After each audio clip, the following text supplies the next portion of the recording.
comment cette histoire a commencé. J'ai cherché une personnalité politique d'avant-guerre qui, en France, pouvait représenter une époque d'hésitation, de trouble, d'occasion manquée. Mon choix s'était fait sur Pierre Laval. Parti de rien, il était parvenu au sommet de l'État. Avec le temps, Laval s'est éloigné. Elle, au contraire, sa fille unique, occupait toutes mes pensées.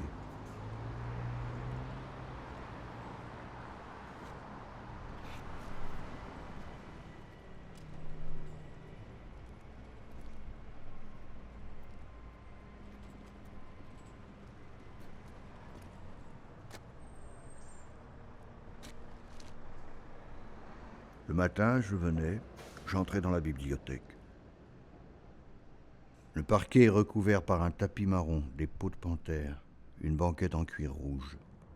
Tout autour des livres, reliures Tchérouti, rouge d'un côté, bleu de l'autre. J'ai vu les Proust, tous les Morand, les Jouandeau, les Perfit et d'autres. Je sais que la propriétaire de cette bibliothèque s'est inspirée de celle de Montesquieu.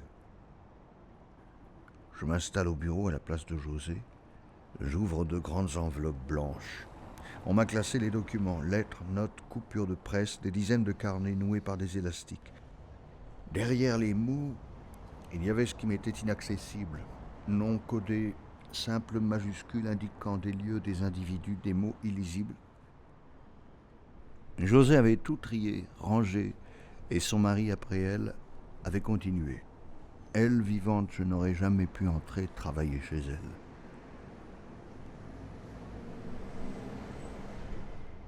Le 6 décembre 1996, c'est ma dernière visite, je rends les clés à Jeanne, la gardienne. Je rencontre Fernande un jour où papa me dit « Il y a une petite fille dans ta classe, je connais le père. » À l'école, on porte le tablier réglementaire, la blouse en toile beige, serrée à la taille par une ceinture. Fernande dit que je suis une fille forte. Laval a grandi dans un bistrot d'un petit village d'Auvergne. Parti de rien, il fait des études de droit et s'est marié avec la fille du maire du village, un député de gauche. À Paris, il se fait connaître comme l'avocat des pauvres. Laval est rapidement soutenu en politique et gagne les élections de plusieurs banlieues. Quand il se présente à Rosny, avec sa tête de bohémien, on le traite de sidi, de franc-maçon, de juif algérien. En 1914, aux législatives d'Aubervilliers, les syndicats insistent pour l'avoir comme candidat. Le journal L'Humanité titre « Horoscope du Benjamin du groupe socialiste ». Il fera son chemin. José naît en 1911 dans un quartier populaire au 64 de la rue du Faubourg Saint-Martin à Paris.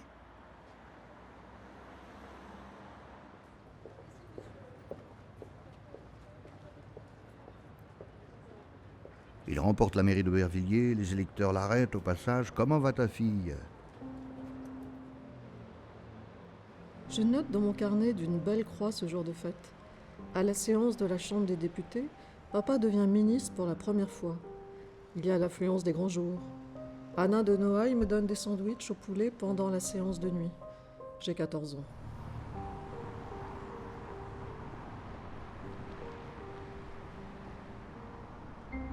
Laval a quitté la rue du Faubourg Saint-Martin pour la Villa Saïd, proche de l'avenue Foch. Il installe ses bureaux 120 avenue des Champs-Élysées. Son cabinet d'avocat attire les gros clients. Il se retire sans bruit du Parti socialiste après 17 ans de fidélité.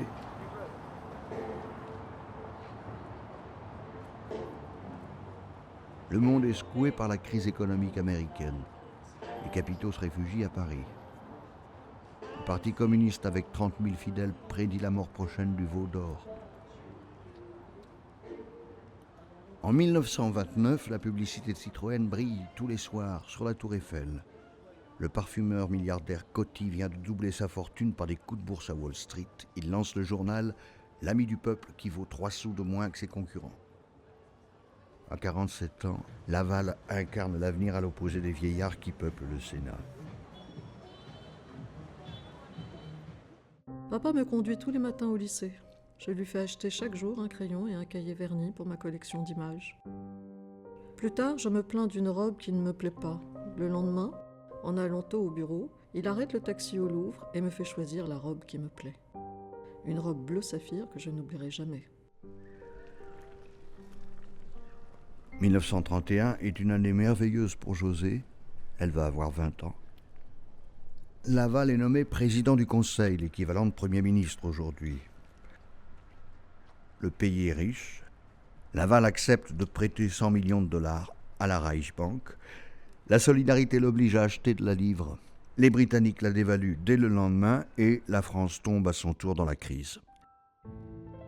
16 octobre, départ au Havre à bord du paquebot l'Île-de-France, avec le cortège officiel qu'accompagne papa dans son voyage aux États-Unis d'Amérique. Il va s'entretenir des dettes allemandes et du désarmement. Jacqueline Patenautre, une amie, est du voyage.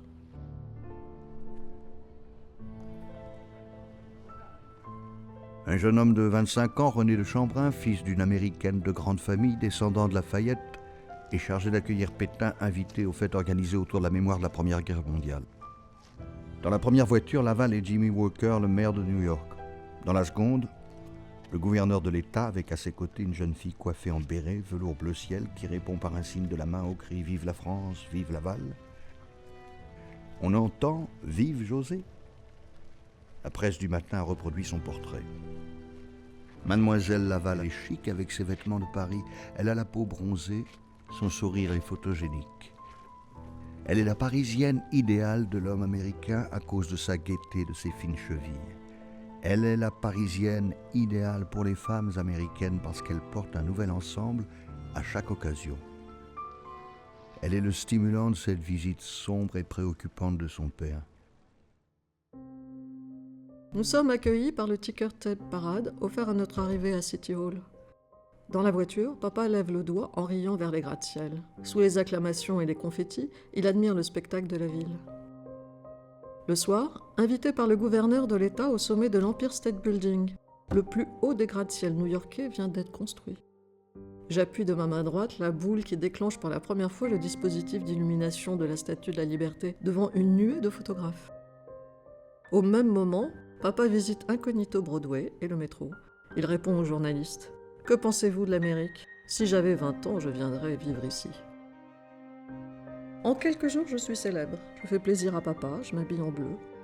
La tournée américaine est un triomphe. Papa ne l'oubliera jamais. Très à l'aise dans ses habits de cérémonie, il séduit par son humour. Le climat est médiocre. La France est soupçonnée de vouloir garder une position dominante en Europe.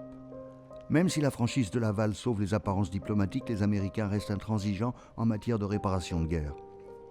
L'Allemagne et la France doivent trop d'argent. Le voyage de Laval est un échec.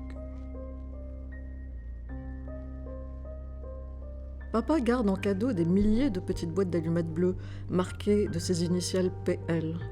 À notre retour, gare Saint-Lazare, nous sommes accueillis par une clameur. Vive Laval, vive la paix, vive la France. La Marseillaise. 15 000 personnes attendent papa qui répond aux applaudissements avec son sourire.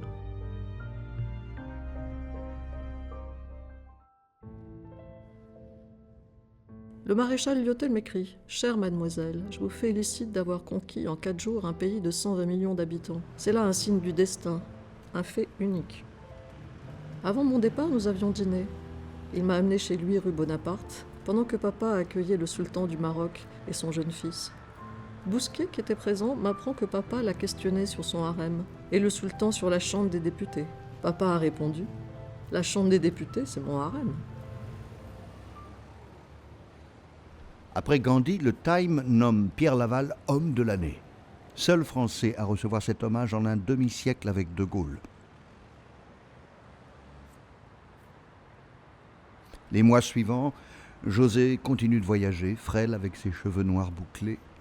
Elle s'entoure de jeunes hommes en smoking et nœuds papillons.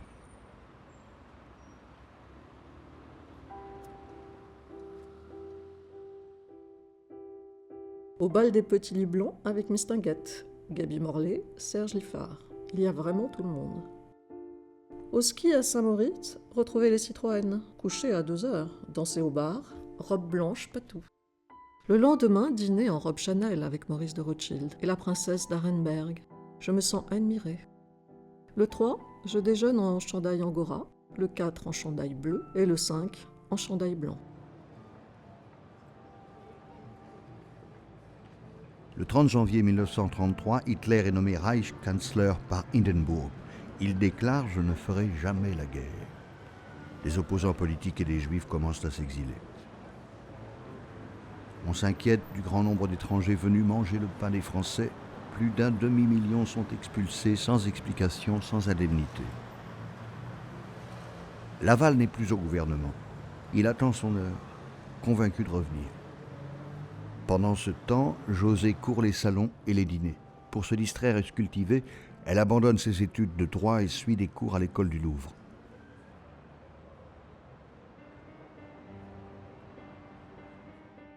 En août, en croisière avec Fernande vers Moscou et autour de la Baltique. Interminable partie de ping-pong.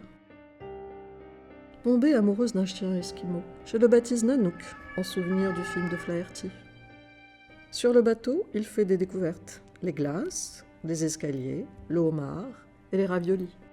Je me demande ce que mes parents vont dire. Il garde sa ressemblance avec les ours et devient même un peu renard. Charmant, mais terrible. Maman m'écrit « Ma pauvre petite José, tu es un petit être anormal. Tu n'es bien que loin de ceux qui t'aiment. Et cette petite Fernande, que fait-elle sur le pont toute la journée ?»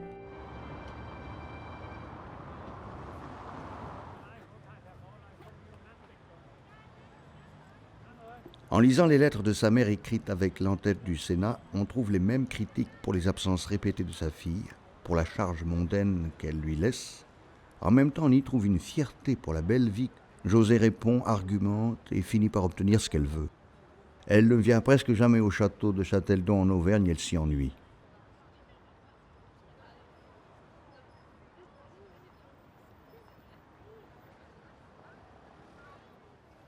Pour le banquier Charles Rist, dès 1934, Laval est l'espoir de la bourgeoisie française.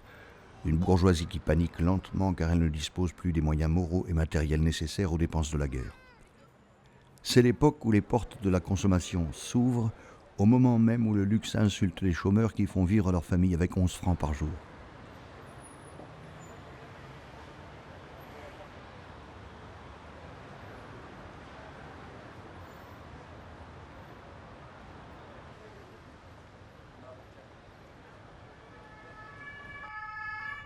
Laval s'installe quai d'Orsay. Après 2 ans d'absence, il retrouve le pouvoir. Il devient ministre des Affaires étrangères.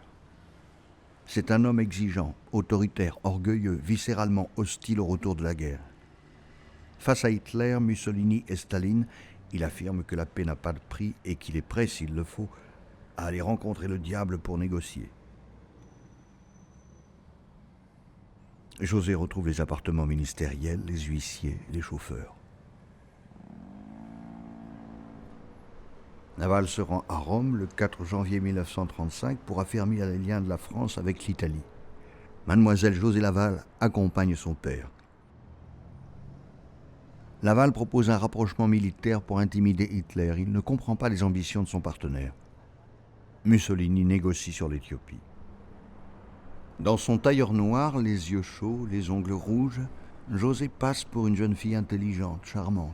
Elle visite Rome en compagnie de l'écrivain François Mauriac. Papa est conduit avec tous les honneurs dans un flot de soutanes rouges et violettes. Le pape fait durer l'entretien au-delà du protocole. La simplicité de papa l'étonne, il le fait compte. Je reçois des mains de sa sainteté un très beau chapelet en or et corail. Les accords de Rome sont signés. Pie XI salue l'homme politique. Après Dieu, je compte sur Pierre Laval pour sauver le monde de la guerre. René de Chambrin crée le Centre français d'information pour resserrer les liens entre la France et les États-Unis. Il dispose d'un important carnet d'adresses et Pétain lui donne son appui. Grâce à Laval, le maréchal se rapproche du monde des parlementaires, un monde qu'il méprise. Le 20 février, René de Chambrin est reçu à déjeuner chez nous. Il m'envoie des fleurs et va très vite devenir Bunny, et même cher Bunny. Il voyage sans cesse, pète le feu. Aime les courses de chevaux, le téléphone, les transatlantiques, les clubs, le poker, les affaires. Sa première cliente, Coco Chanel. De New York à Chicago, il me couve de lettres et de télégrammes. Sur l'une d'elles, les 12 commandements de René de Chambrun voguant vers l'Amérique, bureau de l'Office de renseignement. De l'Office, tu parleras autour de toi assurément. Bulletin, tu distribueras comme la manne profusément. Au crayon, tu te rendras chaque semaine régulièrement. Le maréchal, tu adoreras, et cela très intensément. Tous tes amis, tu taperas, quels qu'ils soient, copieusement. Les sociétés écorcheras, le plus douloureusement. Les apéritifs, point n'oubliera, ils ont du fric, abondamment. Je réponds à René, je regrette de quitter Paris au moment où vous arrivez. J'accompagne mon père dans un nouveau voyage. Tout s'annonce fort bien, et le temps est superbe. Aujourd'hui, je visite Varsovie. Demain matin, nous serons à Moscou. Je rentre à la fin de la semaine prochaine. J'ai appris les 10 commandements. À l'ambassade de France, on avertit les invités. Buvez plusieurs verres d'huile avant le repas. Les toasts sont nombreux, la vodka coule. Alexis Leger vide régulièrement son verre sous la table. Laval boit sec, garde la tête froide, discute ferme. Commissaire du peuple aux affaires étrangères Maxime Litvinov ouvre le bal avec José. Staline insiste pour que Laval admire la puissance soviétique. Il cherche à lui faire signer une alliance militaire contre l'Allemagne. Laval reste prudent.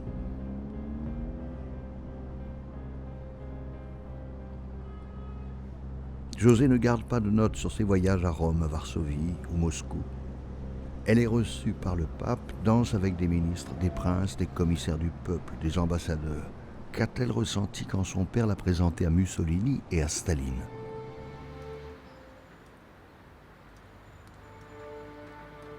La fuite des capitaux s'accélère vers la Suisse. Le chômage augmente. Le 3 mai 1935, le gouvernement tombe. Laval perd son ministère, mais le président Albert Lebrun l'appelle pour former un nouveau gouvernement. La presse montre son visage réjoui, rayonnant d'énergie, il est le nouveau président du Conseil. Avec Herriot, il met en place plus de 500 décrets-lois. La Troisième République prend la forme d'une dictature républicaine. Laval représente la dernière chance de la droite. Il devient rapidement impopulaire, mais pense que ce n'est qu'un mauvais moment à passer.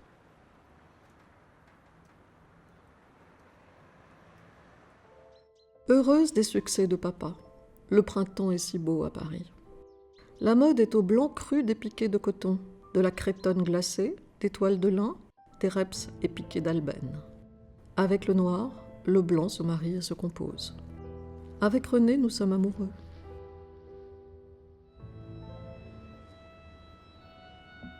C'est elle qui choisit. Elle veut épouser le jeune avocat international descendant de Lafayette. Il accepte la première condition de José, la seule qui compte vraiment, être en admiration devant son père. Je suis allé chez Fernande Goldschmidt, une amie d'enfance de José. À l'époque, elle faisait partie de la bonne bourgeoisie juive. Elle m'a parlé d'elle, avec les rêves de la jeune femme. Elle a été très amoureuse de Leger. Elle l'a connu au Quai d'Orsay. José a aussi éprouvé des sentiments pour Stanislas de la Rochefoucauld, mais ce n'était que des béguins. Avec Alexis Leger, ce n'était pas la même chose.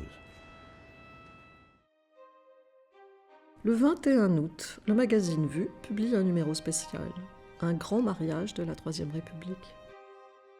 José Laval et Châteldon vous parlent. Les mariés sont en première page sur un balcon du Quai d'Orsay. Contente ? Oui, contente. Mais je voudrais que ça soit fini. Un mariage est une corvée. Un mariage très simple, alors ? Oui, une économie de quelques centaines de poignées de main. Et je ne porterai pas de traîne. Et puis nous partons aussitôt, après pour le Canada. Il faut que nous soyons à Paris fin octobre. Si vous voulez me faire plaisir, faites-en le moins possible, surtout en ce moment où papa a déjà assez d'ennuis. La liste des cadeaux est impressionnante. Pétain m'envoie son discours de réception à l'Académie française avec une belle dédicace.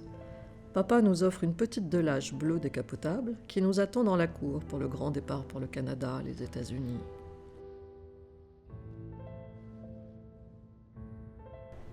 Au début du mois de septembre, je reçois une lettre de maman à San Francisco. José, tu es un petit démon et Bunny est un petit bandit d'être partis tous les deux aussi loin et pour aussi longtemps. Ton papa a des journées très chargées. Conversations sans arrêt avec les Italiens, Turcs, Roumains, Tchécos pour le conflit italo-éthiopien. Alors comment pourrait-il préparer son élection au Sénat ? Ma petite José, je suis depuis 1 mois toute seule. Tu es mon petit Troufignon, que j'aime plus que tout au monde et que je couvre de baisers.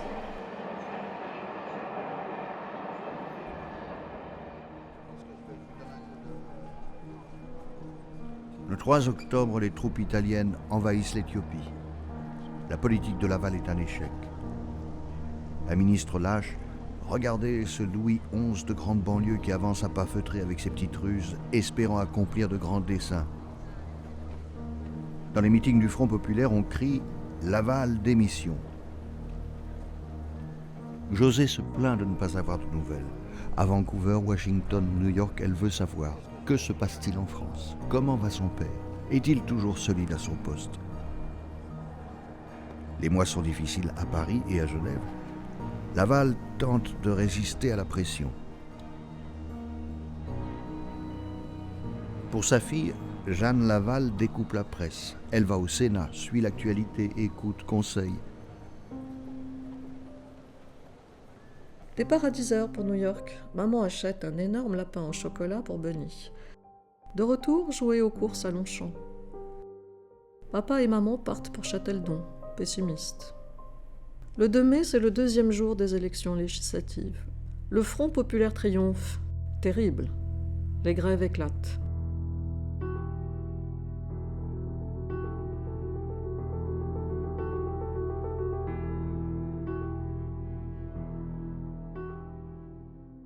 « 13 juin, Auteuil.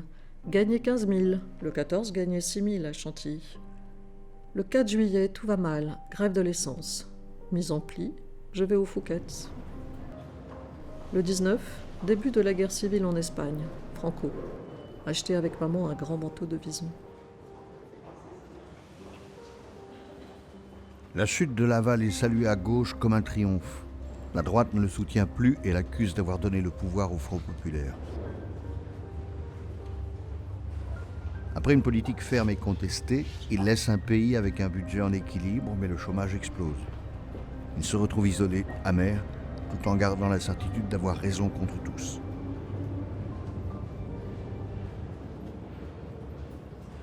Le 23 septembre, départ avec Bunny pour New York sur le Normandie. En octobre, maman m'écrit. Beaucoup d'échos sur ton papa, que je garde pour que tu en prennes connaissance à ton retour. Députés et sénateurs démissionnent les uns après les autres de l'Alliance démocratique.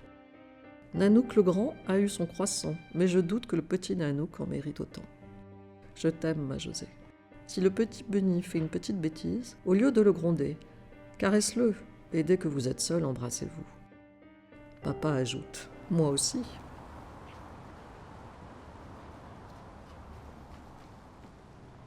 À chaque retour de voyage, José a un moment pour son père.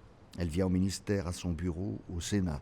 Elle partage un problème, une discussion, un silence. Elle le suit, forme autour de lui un cercle, un lieu unique.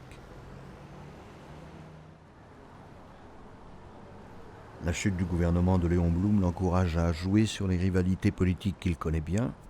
En secret, il continue à accueillir des émissaires d'Italie, d'Espagne. 2 années avant, il reçoit à Châteldon des émissaires de Staline qui le questionnent pour remplacer Léon Blum avec le soutien des communistes. Il n'a pas donné suite.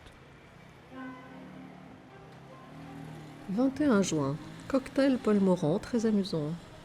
Avec Daisy, Stanislas de la Rochefoucauld, Fabrelus. 20 juillet, rencontrer Kitty Citroën au tennis. Le 11 avec Bunny au château des Beaumont et Denra. Le soir, cocktail au Carreton. René joue et gagne 9 000 francs. Le 14 octobre, j'emménage dans le nouvel appartement de la place du Palais Bourbon, celui du prince Mindvani. Noël, je reçois de beaux cadeaux. J'en envoie beaucoup. Une boîte Van Cleef, cigare à Fernande et une boîte asperges au maréchal. Le 5, Pétain vient voir mon père à la maison. J'accompagne papa à Munich, vu des soldats monter la garde auprès du monument hitlérien et les couronnes représentant les provinces perdues pendant la guerre. Avec Renée, on rencontre Arletty. Elle entre dans notre vie le jour où nous allons voir Fric Frac. Le 1er septembre, Maréchal Pétain vient déjeuner. Il est très content. Le 9, j'assiste au mariage de Fernande, qui épouse Pierre Baldenberger. Je lui offre un service baccarat, un vase étrusque et un poudrier Cartier. Je porte une robe velours marron à col lancé, un chapeau Schiaparelli. Le 10, chute du ministère Chotan. Blum collabore-t-il avec les communistes? Non. Bunny et moi, on embarque pour New York. Anschluss. Hitler annexe l'Autriche, sans opposition. Daladier fait son ministère. Le 12, terrible tempête. Volée d'acier, les carreaux du pont, la promenade emportée. On m'apprend que Nanook a mangé les chaussures du capitaine. Lecture, bridge, messe, cocktail chez le capitaine Levaque. Caviar, vodka, dîner, fou rire. De retour le 7 novembre, à l'ambassade d'Allemagne pour la venue de Ribbentrop. Dans les carnets de José, pendant de longs mois, je ne perçois que quelques instants de la vie de son père. Il porte toujours une cravate blanche et croit aux vertus du bleu. Tapisserie bleue, rideaux bleus, costume bleu. Son ami, le célèbre astrologue Maurice Privat, suit son horoscope. Dans son thème, il voit les planètes réunies, les 3 signes, Taureau, Gémeaux et Cancer, qui donnent l'argent et les affaires. Au total, il paraît impossible que, muni d'un tel horoscope, celui qu'il concerne ne revienne pas au pouvoir en des circonstances données. Un autre astrologue lui prédit « En l'absence de guerre immédiate, c'est une dictature prochaine qui devra chez nous se produire. L'existence de la Troisième République n'a plus qu'une très brève durée, elle ne dépassera pas 1942, au plus tard 1944. »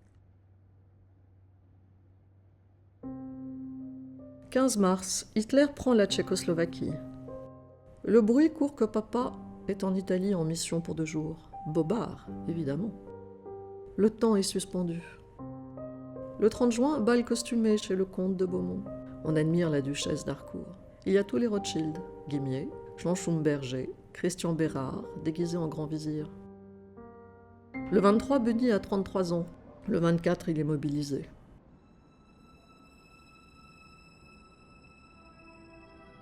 Le 30, je lui écris à nouveau. J'ai pris un café avec papa qui vient d'arriver pour la journée. Il me laisse entrevoir que les nouvelles sont très contradictoires et qu'on ne peut rien savoir. Puis j'ai déjeuné chez Lucas. Des tas de gens étaient là, Jean Zé, sa femme, François de Vandel. Personne ne sait rien sur rien. Ni papa, ni le tien. Personne. Ni le ministère des Affaires étrangères, ni le président du Conseil. La presse et la radio sont censurées. L'Inter est supprimé. Mais si j'ai à parler à Châteldon, je vais téléphoner au Sénat. Pourvu que Hitler n'ait pas d'espion à Paris, où tout est combine. J'apprends que les Allemands ont attaqué la Pologne depuis 5 heures du matin. René m'écrit. Malgré l'horizon si sombre aujourd'hui, j'ai beau interroger l'avenir, je ne vois aucune catastrophe puisque je ne discerne que toi, toi Minet, toi chérie, et toujours toi. Au front, René lui écrit 3 lettres par jour. J'entre dans leur secret. Je reconstitue leur jour et découvre à travers cette correspondance un grand amour. José est parfois autoritaire, capable de remuer ciel et terre pour obtenir ce qu'elle veut. Il est l'ours et elle, le minet. Les Laval sont le père et la mère mine. Et les Chambrun, le père et la mère ourson. Ou le père chat et la mère chatte.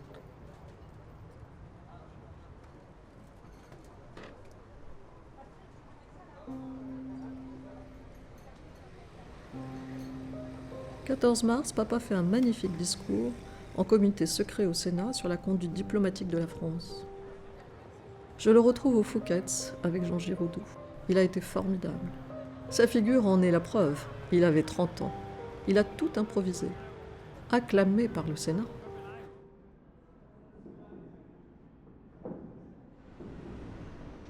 Une fois écarté du pouvoir, Daladier se rapproche de Laval avec qui il partage le même point de vue sur Reynaud. Au cours d'un repas, Daladier propose de le renverser. Laval accepte à une condition, que ce gouvernement soit présidé par Pétain. Parce qu'il faut la caution d'un homme et d'un nom comme celui du maréchal.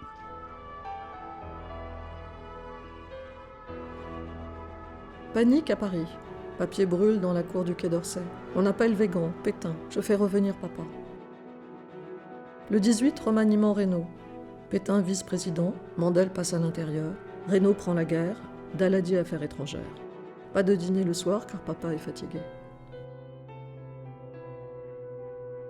Le 21, les Allemands à Arras et Amiens. Papa part à Châteldon. Confier mes assiettes en argent, visons, rideaux, des bijoux.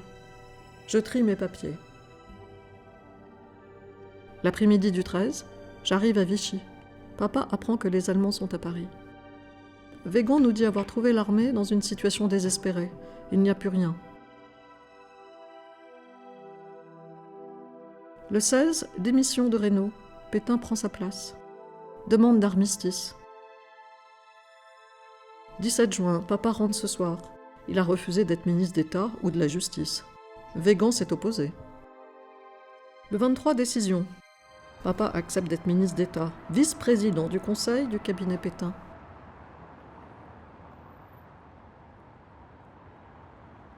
Le 1er juillet, le gouvernement se déplace à Vichy. Pour Laval, ce n'est qu'une capitale provisoire et dérisoire, clinquante et étriquée. Il n'a de cesse, comme Pétain, d'installer le futur gouvernement à Paris. Le 3, Maréchal et Alibert viennent déjeuner à Châteldon. Le 5 juillet, déjeuner Châteldon avec Bullitt, ambassadeur des États-Unis, et Lequerica, l'ambassadeur de Franco. Le 10 juillet, Assemblée nationale, vote d'une révision de la Constitution. 80 voix contre, départ du président Lebrun. Le 12, Maréchal fait le 4e acte, nommant papa son successeur de plein droit. Passé ces journées, Laval ne s'attend pas au retournement de Pétain. Dès la signature de l'acte constitutionnel avec la formule « Nous, Philippe Pétain », je compris l'immensité de mon erreur. Le culte de l'homme providentiel domine, sa photographie est partout, la propagande du sauveur de Verdun se démultiplie. «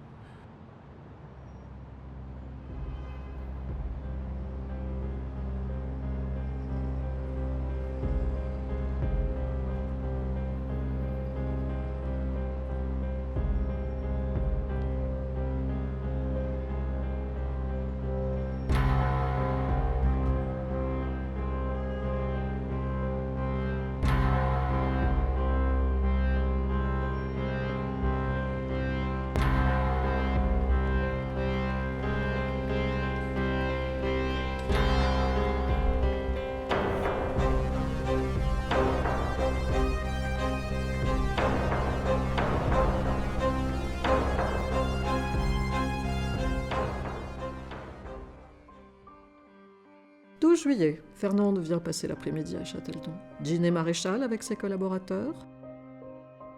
Bernafé veut déjeuner à la maison. Il y a un long malaise. Papa lui propose la place de la Bibliothèque nationale. Ravi, idée à moi. Le 19, papa part pour Paris, prendre contact. Il verra Otto Abetz. Quand Laval arrive, Abetz ne peut le saluer. Il se trouve dans la salle des séances du Palais Bourbon avec tout son personnel pour entendre le discours radiodiffusé d'Hitler. Autour de lui, le consul général Rudolf Schleyer, Ernst Achenbach. À l'ambassade d'Allemagne, Laval est surnommé Peterschön, Petit Pierre. Abetz n'aura aucune difficulté à le manipuler. Le 22 juillet, Pétain signe la première mesure contre les Juifs. Décrets et lois d'exclusion suivent. Les opposants politiques sont neutralisés. Laval contresigne. Il ne s'oppose pas à l'épuration qui frappe les Juifs. Nombre d'entre eux travaillent dans ces entreprises. Ceux qui veulent s'enfuir à l'étranger se tournent naturellement vers lui. La filière Chambrin, avec son réseau d'amitié à Vichy et Washington, reçoit des centaines de demandes. René joue de sa double nationalité.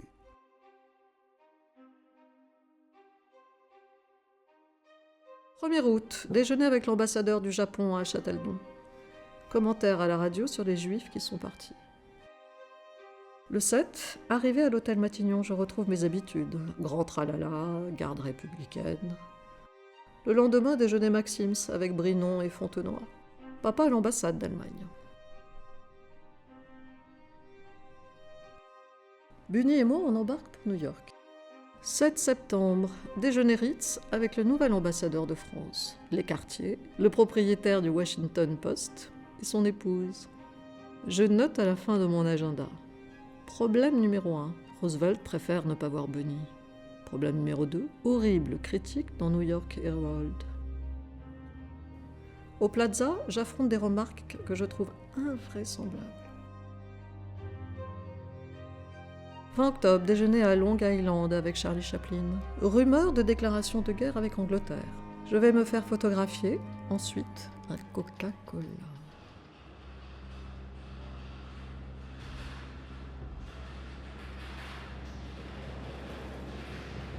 Hitler traverse la France dans son train blindé America vers l'Espagne, rencontrer le général Franco et l'inciter à se joindre dans une alliance contre l'Angleterre. Abetz organise à son passage à Montoire une rencontre avec Laval. À son retour, Laval organise la rencontre entre Pétain et Hitler. Pétain tient le jeu. Le 30 octobre à la radio, il annonce « J'ai rencontré jeudi dernier le chancelier du Reich. Une collaboration a été envisagée entre nos deux pays. J'en ai accepté le principe. Cette politique est la mienne. » La presse parisienne de la collaboration salue le premier geste positif de Vichy. Le même jour, à New York, la journaliste Louise Weiss rapporte un incident qui survient lors d'une grande réception organisée au pavillon français de l'exposition. À la fin, une jeune femme blonde, désinvolte, décolletée, des visages d'assistance, elle lance à la volée « Où est la fille du traître ? Je ne la vois pas. »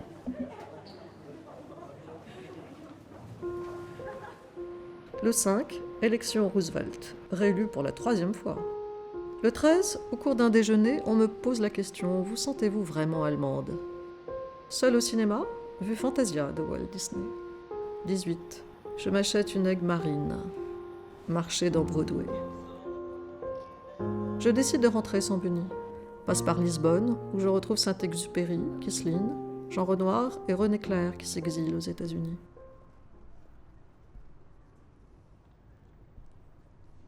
Un matin de décembre à Vichy, Pétain rencontre Laval et sa fille dans sa promenade de l'allée de l'hôtel du Parc. José lui offre des boutons de manchette en or. Le maréchal annonce « Nous partons demain pour Paris ». À cet instant, le maréchal ment. Il sait qu'il va faire arrêter Laval. Son entourage le pousse à s'en débarrasser. Le docteur Ménétrel envisage même son exécution nocturne en race campagne sous le prétexte d'une tentative de fuite. Cher Ourset, que d'aventure. Je voudrais tout te raconter, mais je ne sais pas par où commencer. Le maréchal est vieux, faible, très mal entouré. C'est papa qui l'a fait nommer, mais il s'est trompé. Il boit. Papa critiquait beaucoup l'action gouvernementale, disant que ça ne pouvait durer comme ça, qu'on ne pouvait pas laisser à des gens sans expérience le soin de conduire le pays. Tout le guet-apens avait été préparé avant l'entrevue du maréchal et Hitler. Le même jour du vendredi 13, papa ne s'est douté de rien, le maréchal a été charmant. À 8h du soir, le maréchal a demandé la démission du cabinet, papa a signé. Maman et moi, nous sommes arrivés à Vichy à minuit, tous les téléphones de France étaient coupés. Ils ont fait entrer Brinon dans sa chambre avec le revolver sous le nez. J'avais envie de rester à Vichy pour être caché sur place, mais nous avons réfléchi que papa devait être à Châteldon. Nous sommes donc rentrés. En arrivant, papa y était, quel soulagement. Alors la captivité a commencé, 50 gardes autour de la maison, et 8 commissaires de la police criminelle dans la maison. Ce que je ne pardonne pas, c'est leur peur. Ils étaient plus verts que l'uniforme allemand. Ce que je ne pardonne pas, c'est d'avoir montré aux Allemands où en était notre pays, la lâcheté des papoteurs de Vichy. Voilà mon petit récit. J'ai bien pensé à toi et à ton inquiétude au milieu des nouvelles contradictoires qui circulent sûrement à New York. Reste là-bas pour un moment. Je t'embrasse de tout mon cœur. Ne laisse pas dire à New York que c'est un geste anti-allemand du maréchal. C'est un coup de brigandage uniquement. Tu sais que je ne mens jamais.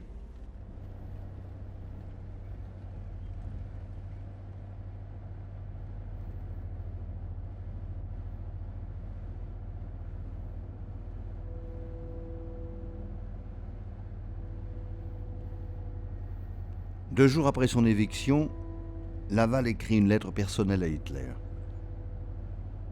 Monsieur le chancelier du Reich, par la présente, je voudrais vous exprimer ma reconnaissance. Victime d'une agression ridicule de la part de la police, j'ai entendu à la radio avec la plus profonde joie la déclaration que monsieur l'ambassadeur a faite à la presse. J'en conclus que ma libération était proche et que c'est à vous que je la devrais. Par son action, le gouvernement français a commis une faute grave, mais j'espère de tout mon cœur que mon pays n'aura pas à en souffrir.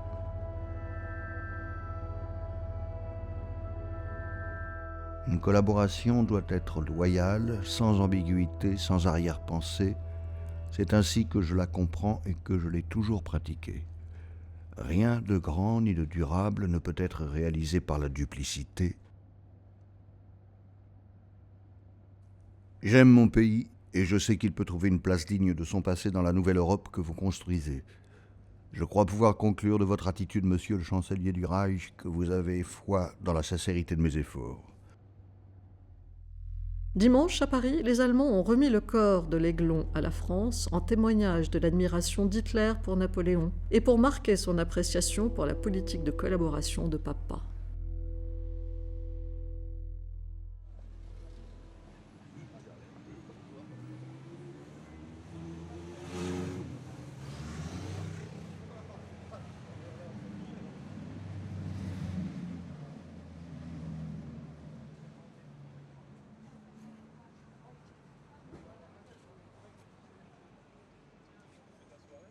Pour le Reich, le coup d'éclat de Pétain est une bonne affaire. On laisse pourrir la crise. Pour le maréchal, son cabinet civil fait passer avec plaisir les lettres hostiles à l'Auvergnat, ce vendu à l'Allemagne, ce parlementaire pourri, ce juif. À Paris, Laval conserve un incomparable réseau d'amitié, un réseau qui ne fonctionne qu'avec l'accord de l'ambassade allemande.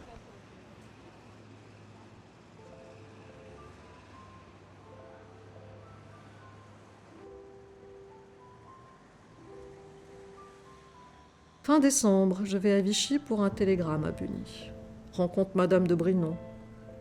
Fernande s'aperçoit qu'on me suit. La presse veut donner le change dans ce climat irréel. Et si on parlait d'autre chose, de la mode par exemple? Le journal Illustration présente des élégantes femmes prêtes au froid glacial de l'hiver. Les femmes empruntent aux skieurs leurs fuseaux, aux chasseurs leurs canadiennes fourrées.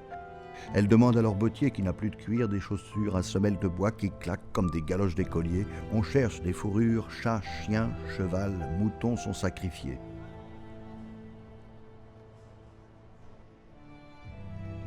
Le 7 janvier 1941, déjeuner chez Maxims avec papa, les Harenbach.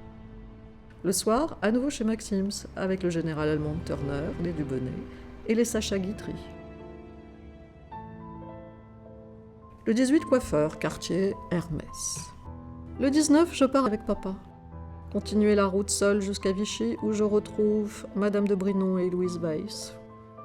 Papa doit rencontrer Pétain pour une réconciliation prévue à la Ferté-Haute-Rive.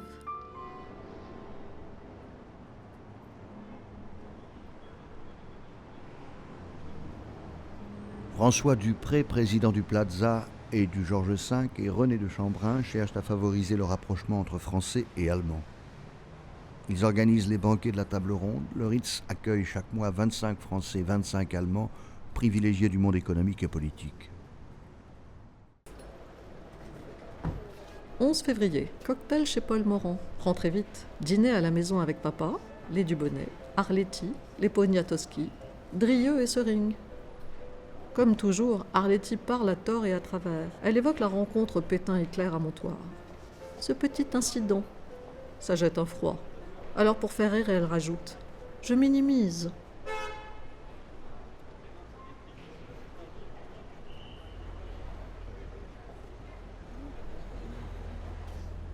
Le 19, déjeuner avec Harenbach, accompagné du photographe du Führer.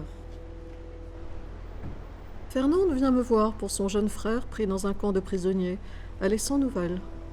Et comme je suis absente, maman lui dit « Même mon mari ne pourrait rien faire ». Je lui confirme « Je ne pourrai pas, il est mieux là-bas ». Mais quand les recensements des Juifs sont organisés, elle veut absolument avoir mon conseil. Devons-nous nous déclarer ? À ta place, je n'irai pas.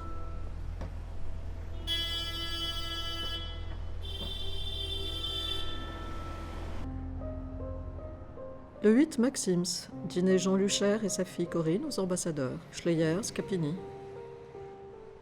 Le soir du 23, je note lamentable discours de Darlan, avant de me rendre à la soirée de l'ambassade d'Allemagne où je retrouve mes amis.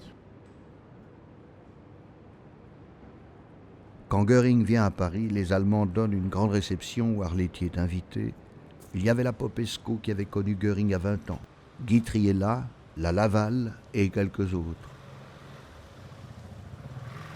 Corinne Luchaire se rappelle de José de Chambrin, si fine, si intelligente. Le champagne coule à flot, une véritable soirée française. La langue allemande est prohibée, personne ne pense très sérieusement à la guerre. Les Russes sont alors les collaborateurs des Allemands, l'Amérique n'est pas en guerre. Chacun pense que la paix définitive, la paix germanique, va régner bientôt sur le monde avec la bénédiction de Staline et le consentement de Roosevelt.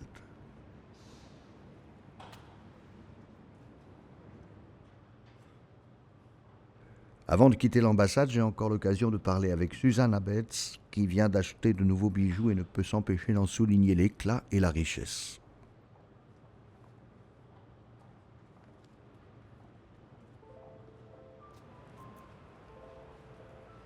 Le 5 janvier, j'invite Arenbach à dîner. Notez, Hitler voudra sûrement renforcer son mouvement révolutionnaire. Japon est bon allié, mais pas unanimité en Allemagne sur l'alliance. Ténacité de Ribbentrop. Dîner Rochefort chez Maxims. Papa chez Schleyer. Le 18 février, au déjeuner de Charles de Chambrin, relevez quelques traits de la conversation. Europe faite par aristocrates et juifs. Bunin dit que la guerre sera finie en 1942.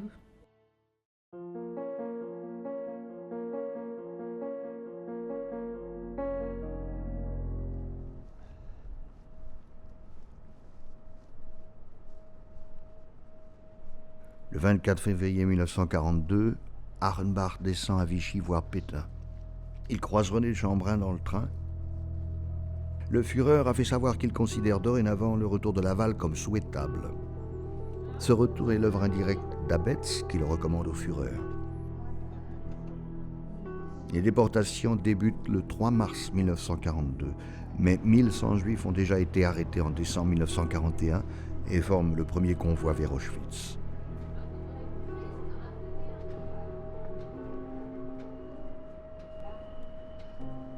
« 6 mars, je tombe dans l'escalier. Le 14, reçut un saumon formidable. Dîner maison, von Notzitz, Stanislas, marquis de Ludre, Arletty, Heller. Papa voit Göring.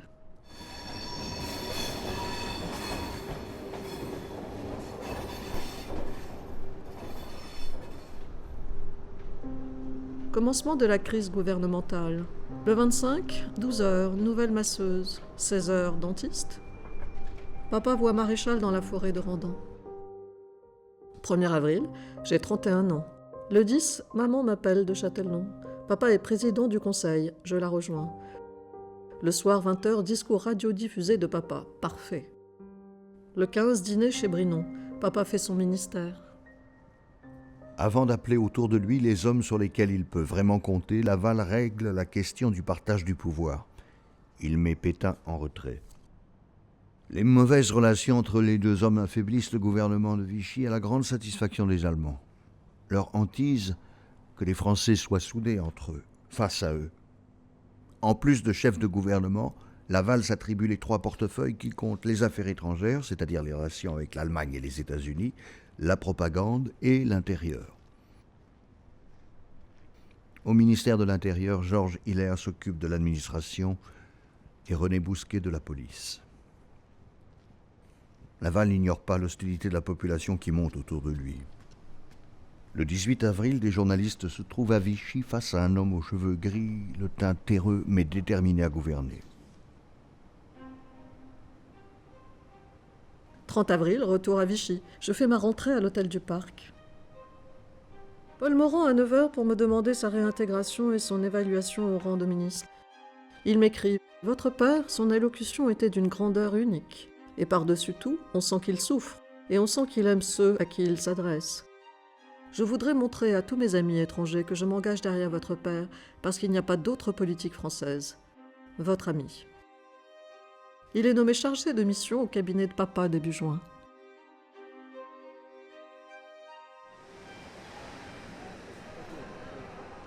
En mai, Laval nomme Louis Darquier de Pellepoix à la direction du commissariat général aux questions juives.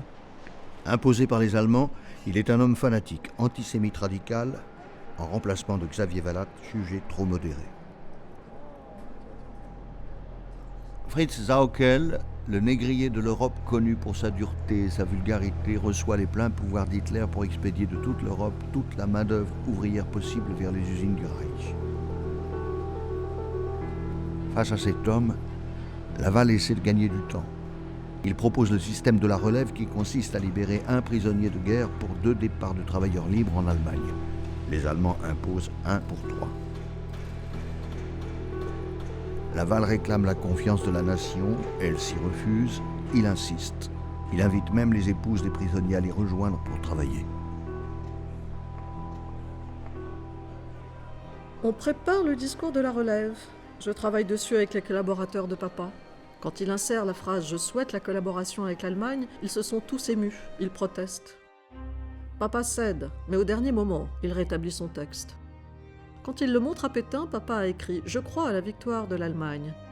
Pétain l'a repris « Vous n'êtes pas militaire, vous n'avez pas le droit de dire « Je crois ». Vous n'en savez rien. À votre place, je supprimerai. Et papa a mis « Je souhaite la victoire des Allemands ».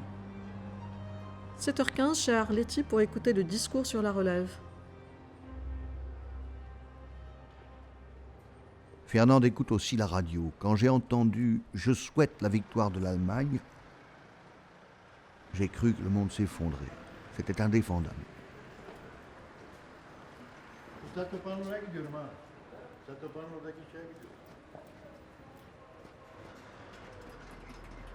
Darquier de Pellepoix prépare avec Dannecker, un des adjoints d'Eichmann, la grande rafle du Veldiv ainsi que la livraison des Juifs internés en zone sud, conduite avec l'aide de la police française.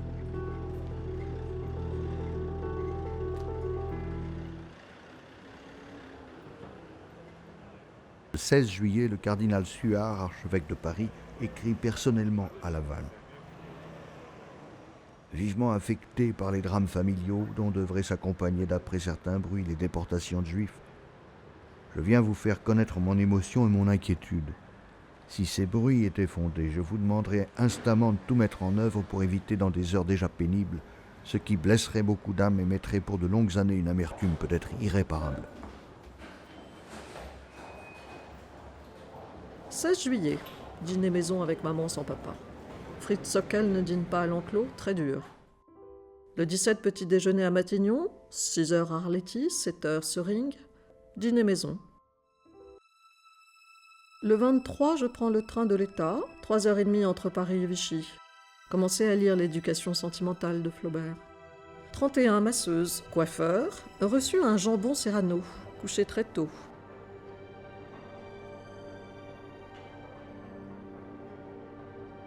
Les quémandeurs flattent José.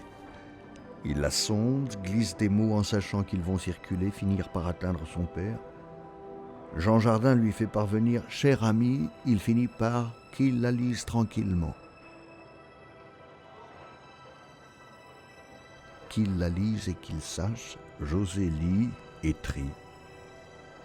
Ses interventions deviennent précieuses. Plus encore que les aides et emplois accordés, les démarches faites vers elle par des proches pour ceux qui sont pris dans les pinces des nazis et de la police française s'accumulent. Pour certains, elle agit, pour d'autres, elle tourne la tête, oublie.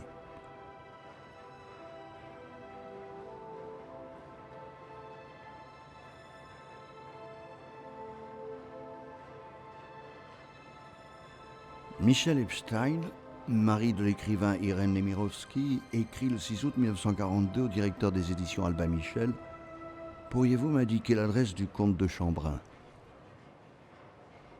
Plus tard, l'éditeur revient vers lui. Aucune réponse du comte. Je ne puis le relancer, ne sachant si son silence n'est pas le signe d'une volonté de ne pas intervenir.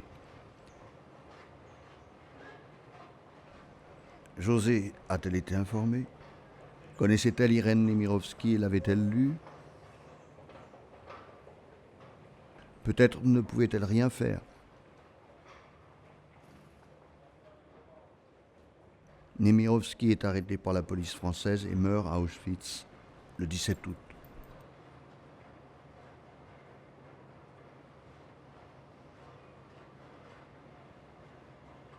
Dans ses agendas, j'osais n'écrire rien sur les rafles, mais j'ai trouvé dans ses papiers 2 lettres non datées qui montrent qu'elle est informée de la situation.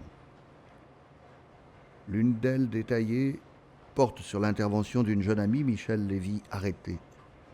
Une autre, plus explicite, « Ma chère Josée, voici où nous en sommes. Elle n'est pas partie le jour où je vous ai téléphoné parce qu'il n'y a pas eu de départ de jeune ce jour-là. Mais elle et sa sœur qui la rejoignent sont du prochain départ ces jours-ci, à moins qu'on intervienne à nouveau. Je mets naturellement ma confiance en vous et j'ai un peu peur de vous embêter. La sœur de Micheline s'appelle Geneviève, elle est sa jumelle. En tout cas, merci, j'ai confiance en vous. Puis-je vous demander de me téléphoner pour me dire le résultat? Il paraît que M. Schleyer peut beaucoup.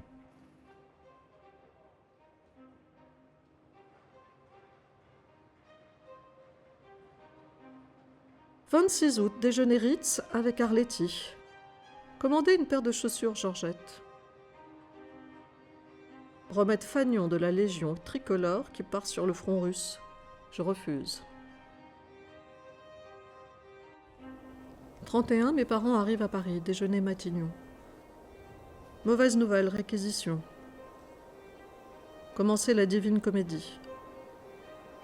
À Vichy, papa parle avec des instituteurs de l'Allier. Gros succès. Tout le monde pleure. Il fait un beau discours. À partir de septembre 1942, l'attitude de Laval change avec la pression de l'opinion des Français. Dans ses discours avec Karl Oberg, le chef supérieur de la SS et de la police en France, il met en avant une résistance sans pareille de la part des églises. Il n'en va pas de la livraison des Juifs comme dans un magasin à prix unique. Des évêques, Théas, Saliège, Delay et Gerlier, l'archevêque de Lyon, protestent énergiquement. Laval leur répond sur le même ton. Des prélats ont récemment élevé la voix pour prendre la défense des Juifs. C'est leur affaire d'être charitable, mais la question juive doit être examinée par le gouvernement sur un autre plan que celui de la morale. 24 septembre, mort de Nanouk. 1er octobre, je prends le train officiel pour Vichy. À Châteldon, gros chagrin, pleurer Nanouk toute la journée. Départ train de nuit. Le 7, déjeuner Matignon avec les DA, dîner aussi avec Beauparent et Paul Morand. Ils me donnent des tuyaux. Le 20, discours papa sur relève, très bien. Dîner Schleyer, papa, Abetz, Arenbach, Rahn.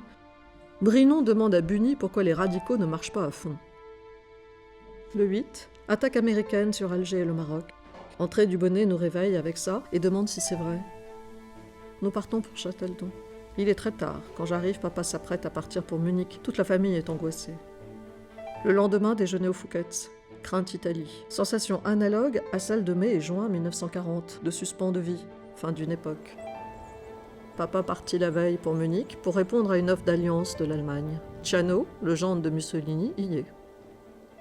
Arrivé sur place, le comte Ciano décrit Laval, avec sa cravate blanche et son costume mal coupé de français moyen, très désorienté au milieu de tant d'uniformes. Il essaie de parler de son voyage, mais ses paroles tombent dans le vide. Hitler le traite avec une politesse glaciale. L'entretien est bref. Dans la nuit du 10 novembre 1942, Abetz l'informe. Les troupes allemandes et italiennes vont entrer dans la zone sud de la France. Il accuse le coup.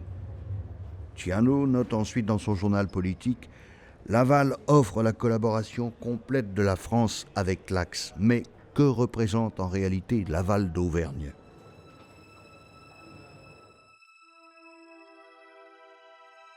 Le 11, papa revient dans la journée. Allemands et Italiens occupent les côtes de France. Le 17, Châteldon, malheureuse, bruit d'arrestation. Le 19, je crois que c'est le jour où papa a les pleins pouvoirs. successeur du maréchal, doit être désigné dans le délai d'1 mois par le Conseil des ministres. Front russe aurait cédé. Jeudi 17, départ Papa Prusse orientale.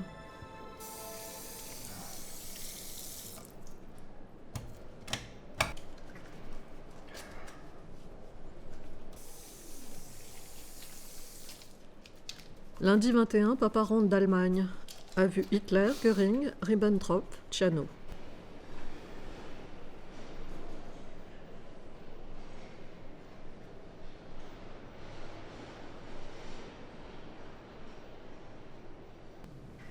À son retour, Laval fait front au silence hostile du pays.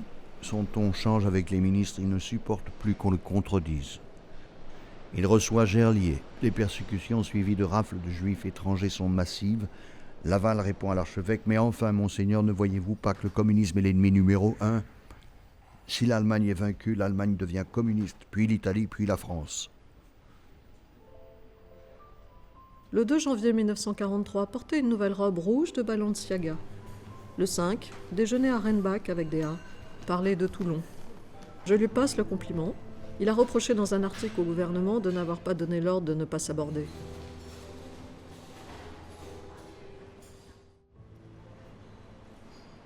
Dans son journal politique, Déa note « Déjeuner chez Arenbach avec les Chambrun ». De Chambrun explique très bien qu'ils sont en train de boulotter l'Angleterre et de constituer un empire du dollar.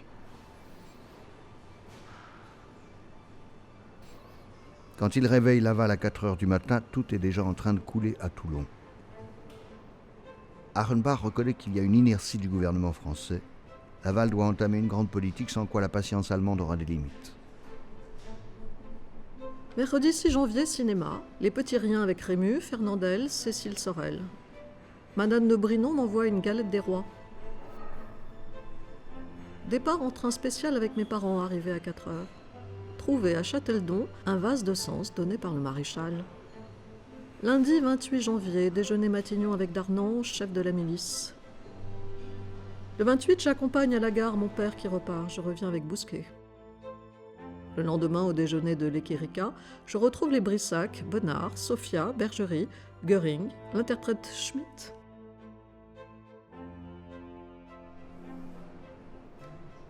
Dans un des agendas de José, j'ai lui écrit le nom de Göring et j'ai posé la question à René de Chambrun. A-t-elle déjeuné avec Göring et l'interprète d'Hitler ?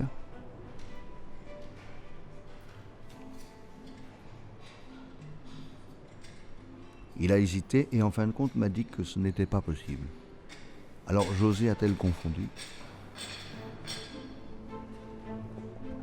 Son père lui appartenait, me disait-il sans cesse. Il n'était qu'à elle. Il la décrivait, le conseillant, intervenant et agissant. Chaque jour, c'était elle et lui, ou lui et elle. Il répétait sans cesse, c'était une trilogie, une trinité, le père, la mère, la fille. Moi, j'étais admis dans le cercle, mais je n'en faisais pas partie.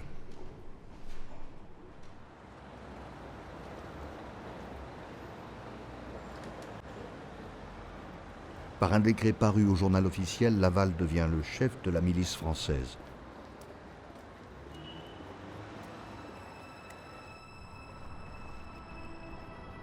Le 8, terrible bombardement de Rennes. Je note, elle vient d'être libérée sur intervention pour raison de doute. Le 9 mars, le matin, avec Bousquet. Papa fait une lettre au chancelier Hitler pour fixer situation France. Le dimanche, fini le temps retrouvé de Proust. Fernande avec papa. Lundi 29, visite de Charles de Chambrun qui supplie pour que c'est Brissac. René Seyer me prie d'intervenir en faveur de sa sœur Ségolène de Vandel, qui vient d'être arrêtée. Mardi 30, déjeuner Matignon, parler à papa de Ségolène et que c'est Brissac. L'échec des armées allemandes pèse sur les décisions. Fritz Sauckel réunit au Ritz les responsables allemands pour annoncer qu'il va sévir. Le gouvernement français est uniquement composé de virtuoses de la temporisation. Dans tous les cas, le Führer est absolument décidé à se faire obéir en France, éventuellement sans le gouvernement français. Le 1er avril, 32 ans, dîner Matignon. Papa va aller en Allemagne. Le 4, aux courses de Longchamp, bombardement terrible. Nous faisons demi-tour, 350 morts, 700 blessés. Gros ennui pour papa avec Vichy, Darnan. Dimanche 25, Auteuil, bien gagné. Le 29, papa part matin pour Strasbourg, entrevue Hitler. Il emmène Brinon. Le 30 avril, envoyé du muguet à Madame Schleyer, de Moum, Jean de Castellane, Von Boz, Arenbach, Siaume, Arletty. Laval souhaite une déclaration commune scellant une entente entre la France et l'Allemagne d'égal à égal. Depuis le début, il croit à la grande Europe d'Hitler. José ne décrit pas ce voyage, mais son père se confie. Après cette dernière rencontre avec Hitler, il conclut « Quant à moi, c'est ce jour-là, le 30 avril 1943 à Berchtesgaden, que j'ai perdu la partie. »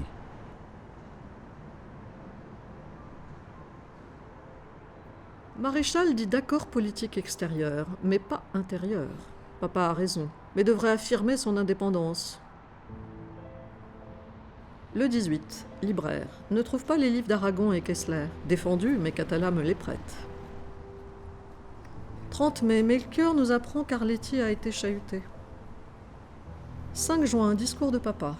Le 6, je passe revoir la pièce d'Arletty, une nouvelle fois chahutée.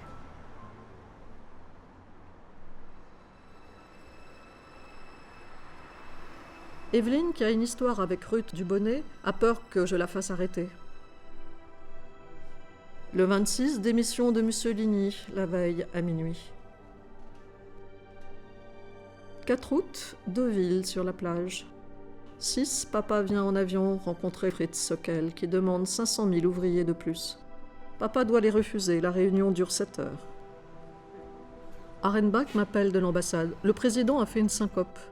Je cours rue de Lille. Papa est allongé sur un canapé du salon. Je lui tends un verre de fine qu'il boit d'un trait. Il me dit « C'est comme si on parlait à une armoire. » À Matignon à 11h du soir avec Bousquet.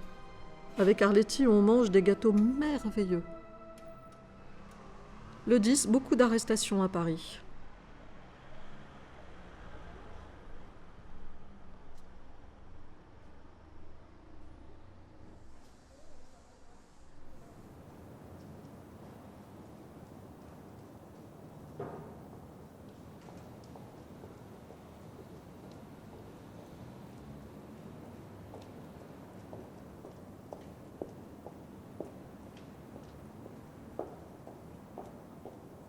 En août 1943, face aux tensions que vit la population française, Laval refuse de dénaturaliser les Juifs français, interdisant leur déportation. Mais 11 000 Juifs étrangers sont déportés et 17 000 le seront en 1944.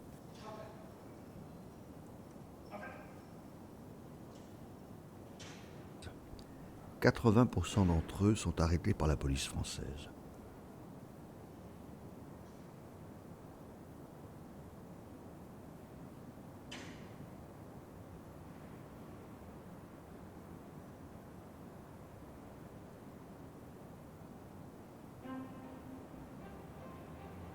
Mi-août, Deauville. Bon soleil toute la journée sur la plage.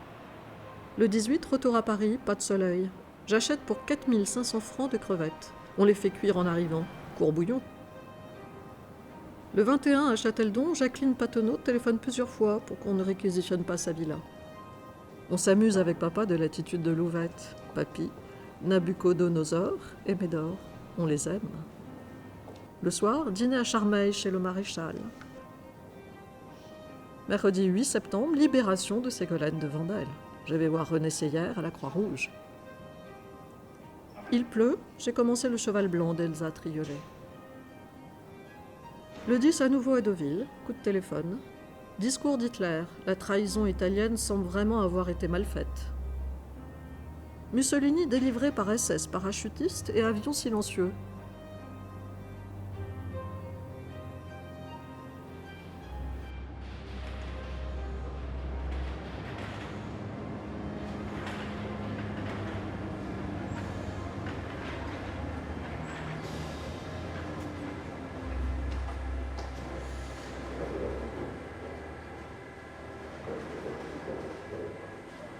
José ne note rien des tentatives d'attentat qui menacent la vie de son père. Laval échappe de justesse en revenant de Vichy sur la route de Châteldon, à une charge de mélinite à faire sauter tout un quartier. Le 17, déjeuner Schleyer avec papa. Au même moment, attentat contre Brinon. Le vendredi, j'ai commencé mort à crédit de Céline. Le 4 novembre, matin, coiffeur. Déjeuner maison avec Charles de Chambrun, Arletty, Georges Hilaire. Ensuite, chez les Beuze, Madame Krug von Nida et Louis-Ferdinand Céline. On dit que je suis en Suisse, où Jean Jardin prépare mes appartements. Oncle Charles porte une cravate noire en signe de deuil de France. Je lui dis, papa la porte en blanc. Vendredi 12, bombe maréchal. Il veut rétablir l'Assemblée nationale pour désigner son successeur. Papa ironise. Pour moi, cela est séduisant. Vous êtes républicain maintenant ?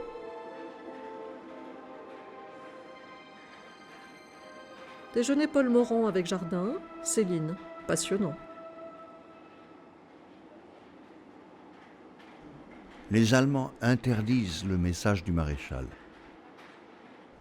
Hitler le met en demeure de placer au gouvernement des hommes sûrs. Dans cette politique plus ferme, Pétain se porte candidat, avant Laval et contre lui. Comme à Montoire, il veut la première place et fait parvenir une lettre à Hitler où il promet le rétablissement de l'autorité, le retour à l'ordre dans le pays. À 87 ans, il pense toujours incarner la légitimité française et envisage une dictature de salut public.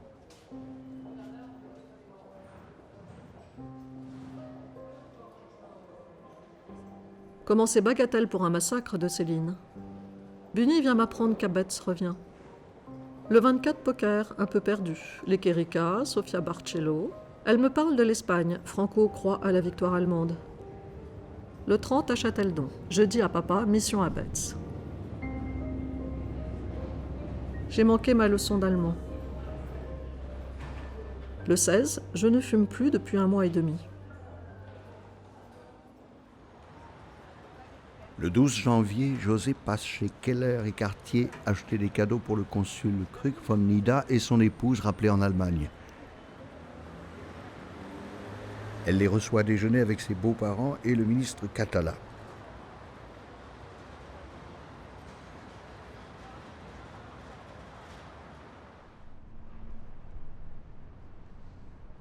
Je me souviens d'un jour dans la bibliothèque de l'appartement où René de Chambrun m'a dit « C'était en janvier, il faisait très froid. J'étais allé avec une gabardine et des lunettes à la grande réunion des collaborationnistes au Veldiv. Il y avait Doriot, Déa, Darnan et des cris « Laval au poteau ». J'avais peur qu'on me reconnaisse.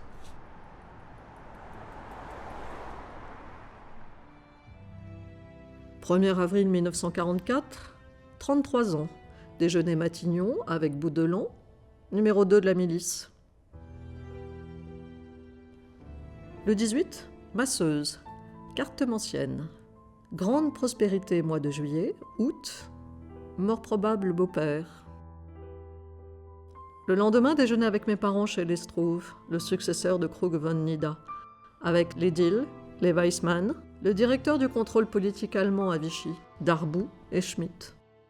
Ils chantent après le déjeuner.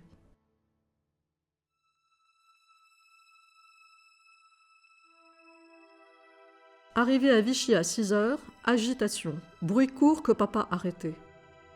Mardi 6, débarquement anglo-américain en Normandie. Mercredi 28 juin, papa a 61 ans, réveillé tôt par l'annonce de l'assassinat de Philippe Henriot. Fumé 12 cigarettes. Le 10 juillet, les Allemands ont brûlé le village de Jean, le maître d'hôtel. Révolte à la prison de la Santé. Le 17, Madame Greffoul passe. Elle veut me dire que le débarquement va échouer. Attentat Hitler. Prise de sang le matin. Le 24, Bunny joue au tennis, bridge, Matignon. Départ pour Vichy le matin à 5 heures avec 2 gendarmes. Mardi 8 août, départ dans la nuit pour Paris avec mes parents, arrivé à 4 heures du matin.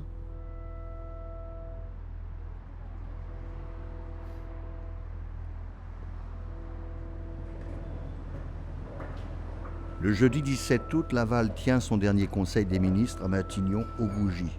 José et René de Chambrun sont présents. Laval discute en présence d'Abetz avec Herriot du projet d'un nouveau gouvernement. Le même jour, Hitler demande à Abetz de mettre fin à cette comédie. Laval propose à Herriot de s'enfuir en Suisse où il a caché 1 million. Herriot reste cordial mais ne veut surtout pas être vu en sa présence. 12h30. J'apprends en arrivant que les Allemands emmènent mes parents à Belfort. À Vichy, ils prennent le maréchal le matin. 18 août, bagages. Incident Gestapo sur la place. Départ de mes parents à 23h30. Je m'enferme dans la lecture. Lu du Victor Hugo, parcouru Death in the Afternoon. Relu Le Petit Chouet, Le Dernier Amour de George Sand. Grandeur et misère d'une victoire.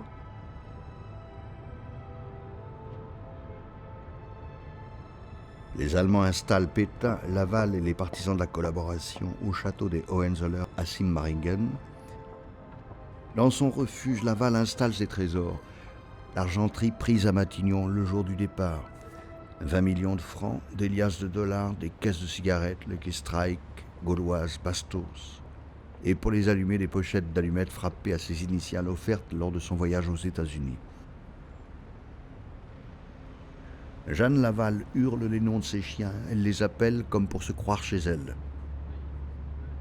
Laval ne voit personne, il a encore maigri et devient méconnaissable. Il ne décolère pas. La nuit, la lumière reste allumée au 6e étage du château. Seule Céline rend visite à Laval et le soigne. Ils discutent. Moi qui l'ai traité de tout, de juif, et qu'il le savait, et qu'il m'en tenait vachement rigueur, Laval, ce qu'il cherchait, il aimait pas Hitler du tout, c'était 100 ans de paix. Il en savait bien plus que moi, il en savait plus que tout le monde, en tout et surtout. Bicot de la 3e avec sa mèche d'ébène, il manquait que le fesse crasseux. Je connaissais sa plaidoirie, 10, 20 fois il me l'a servi, sa politique franco-allemande, la sienne. Il en avait bien pour 1 heure au moins, je connaissais toutes les variantes.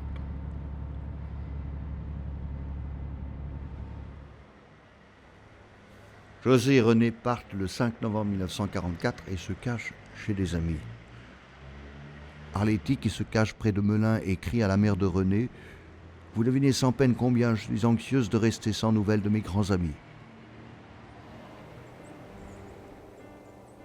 Le 7 février, je pars avec René pour un autre refuge à Houille. Le déjeuner du 10 mars, œufs brouillés, foie gras, pommes sautées. 34 ans le 1er avril. Madeleine m'envoie des orchidées. Le dimanche 15, tiré des jours. Il faut que l'on reste caché. Le 24, Pétain entre en Suisse à 9h30. À papa, on aurait refusé l'accès la veille. Mercredi 25, fait le vœu de ne plus fumer pendant 1 an. Mort de Mussolini. Le 1er mai, mort de Hitler à Berlin. Suicide. Mercredi 2, à 9h, BBC annonce que Laval s'enfuit en Espagne. Général Franco le fait interner. Le vendredi 1er juin, Madame Bousquet vient déjeuner. Elle me raconte leur vie en Allemagne. Le mauvais accueil à Paris. Le 18, revue de la Victoire. Pétain est très bien, comme tout le monde. Le 29, fatigué. Le 30 juillet, à 18h, j'entends à la radio que papa est expulsé d'Espagne. Le 1er août, mes parents arrivent à Fresnes à 7h. Le samedi 4 août, vu papa au dépôt.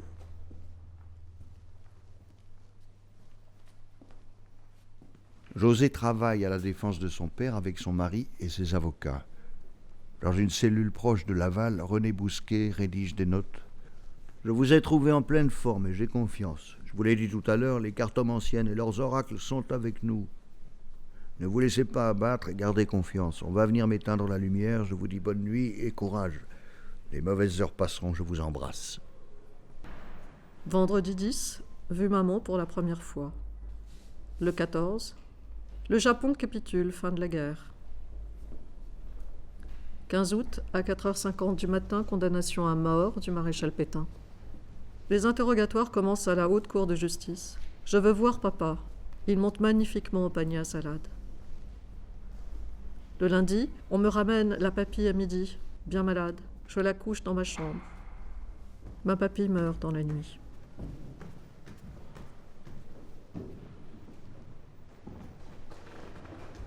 José assure les contacts avec les anciens ministres, les grands commis, remet leur rapport à son père. En voyant ces documents, Laval ne doute plus. Il passe du pessimisme noir à l'optimisme absurde. Vous verrez, ils auront bien besoin de moi. Il n'est pas un domaine où je ne puisse prouver que l'occupation aurait été beaucoup plus cruelle si je n'avais pas été là. Je veux qu'éclate la vérité.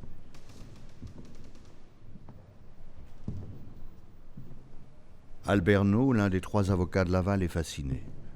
Tout en Laval exprime un félin de grande race, monstrueusement armé pour le combat.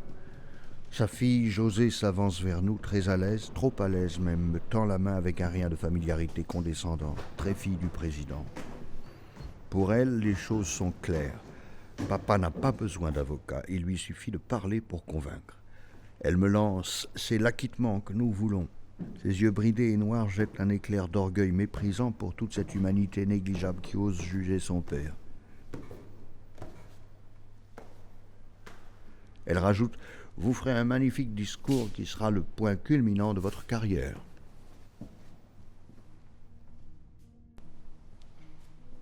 12 septembre, première clôture de l'instruction au milieu d'un interrogatoire. Jeudi 20, simulacre d'instruction rouverte. Le lendemain, je vois papa à la Chambre des députés. Je lui amène la louvette.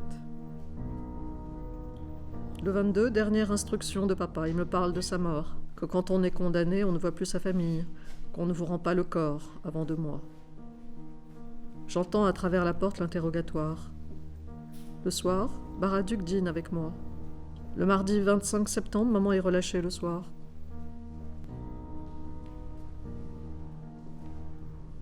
Devant la haute cour de justice, Laval parle fréquemment à ses proches du jour où il reprendra sa carrière politique. Durant 10 audiences, avocats et témoins s'acharnent sur le sorcier néfaste. Cravate blanche, conscience noire. Des mots terribles qui mélangent le dégoût physique et le désir passionné et immédiat de vengeance. À la première audience, Jeanne Laval apporte à son mari des brioches et une bouteille de Bordeaux. Il boit rapidement au goulot. Il est rasé avec soin et porte un costume bleu à rayures blanches. Elle lui arrange ses manchettes et le coiffe, s'aperçoit qu'il est devenu tout blanc. Expéditif et implacable, Mornay empêche Laval de dominer les débats, le procès est en chute libre. Les journalistes sont d'accord, il est condamné d'avance. Nous voyons papa aux suspensions d'audience dans le vestiaire de la première chambre. Papa merveilleusement beau et jeune. J'ai le cafard. Vendredi 5, le soir, la maison bourrée d'Américains. Le 8 octobre, pression. Papa écrit au garde des Sceaux. Vu papa pour la dernière fois, il mange une brioche et une escalope avec un petit canif. Chez Madame de Vandel, plus que gentille. Vu Luce, elle croit que le procès recommencera. Le 9, papa est condamné à mort. Conseil des ministres. Vote par oui ou non. Le lendemain matin, chez Le Troquet avec Baraduc, il accepte de faire une déclaration à la presse après que les avocats auront vu De Gaulle. Baraduc me prend rendez-vous chez Léon Blum. Je pense aller chez Mauriac. Il est rentré, il me reçoit. Chez Reynaud après le dîner. Buny chez le cardinal Suard. Le général à Lyon pour porter une lettre de maman à Herriot. Les avocats chez Blum. Le 12 chez Renaud. Conférence de presse à 9h30 au cours de laquelle il est dit « Le procès ne sera pas repris ». Mademoiselle de Méribel dit que Laval sera exécuté samedi ou dimanche. Les avocats, brusquement convoqués chez De Gaulle. Maman et moi, chez Blum, ne nous reçoit pas. Il est soi-disant absent. Chez Mauriac qui écrit une lettre. Chez Reynaud de nouveau pour que la lettre parte. Le samedi 13, j'écris ma dernière lettre à papa.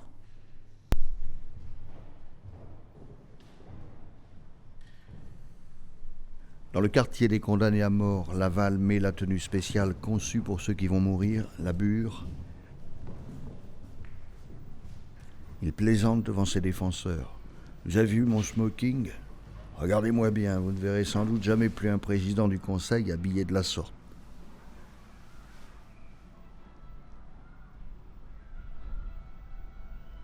Dernière démarche vers De Gaulle.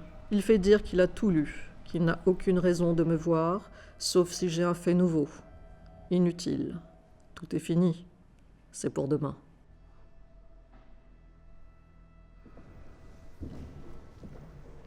La prison est consignée, les Judas des cellules obturées. Journalistes et photographes tenus à l'écart, les forces de police surveillent les accès. Quand les avocats entrent dans la cellule, Laval avale un poison et laisse une lettre « Je n'accepte pas la sentence. Je n'accepte pas la souillure d'une exécution puisqu'il s'agit d'un meurtre. J'entends mourir à ma manière, par le poison, comme les Romains. »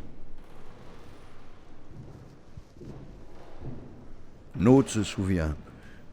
J'entends un râle puissant, des hommes vêtus de blanc, des bonnes sœurs au visage fermé saisissent Laval et le piquent. Un tuyau de caoutchouc est forcé dans sa bouche. Le lavage d'estomac commence et dure 2 heures.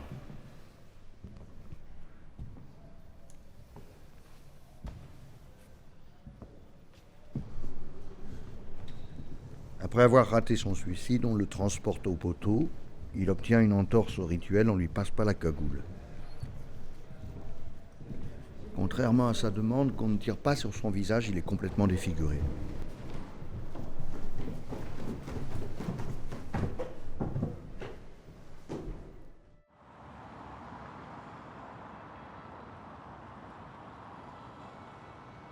À 6h30, je sors l'ouvette, en regardant le ciel, en m'en demandant si c'est fait. Mort de papa à 12h32. J'écris à l'ami Ribel pour lui demander le corps. À 11h, Léon Blum m'appelle. Horrible nuit. Dans la nuit, avant son exécution, Laval écrit plusieurs billets, peut-être plusieurs lettres à sa fille. Sur celle que j'ai trouvée dans la bibliothèque de l'appartement, je lis « Je ne peux plus souffrir, mais j'aurais été tellement malheureux si tu n'avais pas été comme tu étais. Ta présence, ton dévouement si tendre, si magnifique, tes paroles m'ont renforcé pendant ces jours sombres. Je les ai vécus dans le bonheur parce que tu m'as dit un jour que tu étais fier de moi. Parce que je connais ton caractère et que tu ne pouvais pas me donner une plus grande preuve de ta confiance et de ton amour.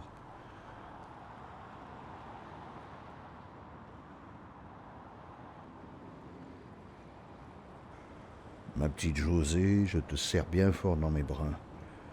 Tu sais comment je t'aimais à ma manière un peu sauvage. Josée s'enferme dans le silence. Son amie Fernande m'a dit un jour, Josée avait changé. Elle s'était rétractée, elle était devenue rigide, abattue, nouée. Son côté excessif s'est accentué. Un jour, je suis venu la voir, elle classait des papiers dans la bibliothèque et elle m'a dit « C'est une bénédiction de ne pas avoir d'enfant. » Je lui demande « Tu travailles à la réhabilitation de ton père ?» Elle m'a répondu très dur « Est-ce qu'on réhabilite Jésus-Christ ?»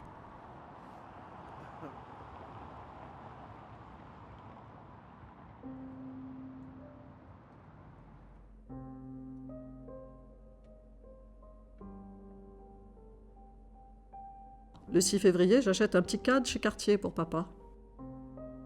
Le 6 mars, le matin, Ménétrel, le médecin de Pétain, vient. J'ouvre la porte. Lundi 1er avril, 35 ans et mon premier anniversaire depuis la mort de papa. Dimanche, matin au PMU, puis au Luxembourg avec Siki. Expérience atomique de bikini. Nous allons quelquefois chez Lippe. Siki fait admirablement le beau. Il déjeune à côté de nous, sur une chaise, une serviette autour du cou. Retour de Buny, pluie à torrent. Je vais le chercher à la gare avec tous les amis, Jardin, Rochat, Morand, charmant et affectueux. Dîner avec des amis, je me sens comme une grenouille prête à éclater d'orgueil tellement je suis fière de mon père. Nous allons avec Fernande à la Sorbonne pour une conférence de Sartre. Trop de monde. Vendredi 13, déjeuner des collaborateurs de papa. Sur la table, je pose 13 bouquets de violettes que j'emmène au cimetière avec Anglade et Hilaire. Josée offre le sentiment de détenir la vérité. Elle ne voit pas la faute. Elle brouille les images, ne doute pas. Son père devient un absolu. Elle ne cesse de répéter « Je suis la fille de Pierre Laval ». La famille récupère le château mis en vente à la Libération. Personne ne veut l'acheter. 6 mars 1947, Fernand de Brinon condamné à mort. Benny gagne totalement l'affaire Chanel. Mardi 15 avril, Brinon exécuté. Article dégoûtant dans Le Soir que Melchior nous signale. Je réponds tout de suite, lettre à Aragon. Autour de Josée, je vois des hommes déchus, d'anciens ministres, des hauts fonctionnaires, des écrivains, des gens d'affaires et de banque. Je distingue le premier cercle formé par Jacques Baraduc, Paul Morand, Jean Jardin, René Bousquet et Vladimir Sokolovski. Arletty est là. La vie reprend avec les succès, l'influence, la fortune. 15 juillet, dîner maison, Susanna Betts. 25 février 1949, j'écris une lettre à Churchill à propos d'une phrase sur papa relevée dans Mémoire. J'organise un déjeuner avec Jardin, qui est à Paris, avec Bousquet, Coquelin. Je déjeune chez Maxim's, avec Chanel, qui veut faire un parfum Baccarat. Elle correspond souvent avec Bousquet, qui entre, grâce à son mari, au conseil d'administration des cristalleries de Baccarat.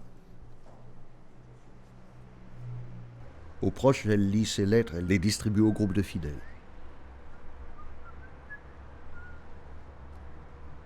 Le 4 avril, Cheyer téléphone pour me faire une visite d'adieu. Vendredi 14 juillet à Sigmaringen, visiter le château, promenade que faisait papa. Le dimanche, déjeuner à Ulm, chez les Rann.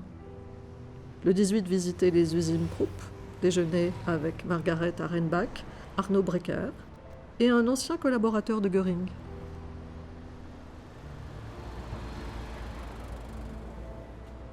Dans ces papiers, je retrouve protégé dans un étui bleu et or en carton le talisman que l'astrologue Maurice Privat a confectionné pour elle. Le texte qui l'accompagne dit qu'il a été créé dans des heures favorables en faisant appel aux puissances supérieures. De sa main, Privat a écrit « Talisman de Madame la Comtesse de Chambrun, escalté dans l'encens, l'iris, la lavande, le laurier, la menthe, la sauge, la verveine et le tilleul. »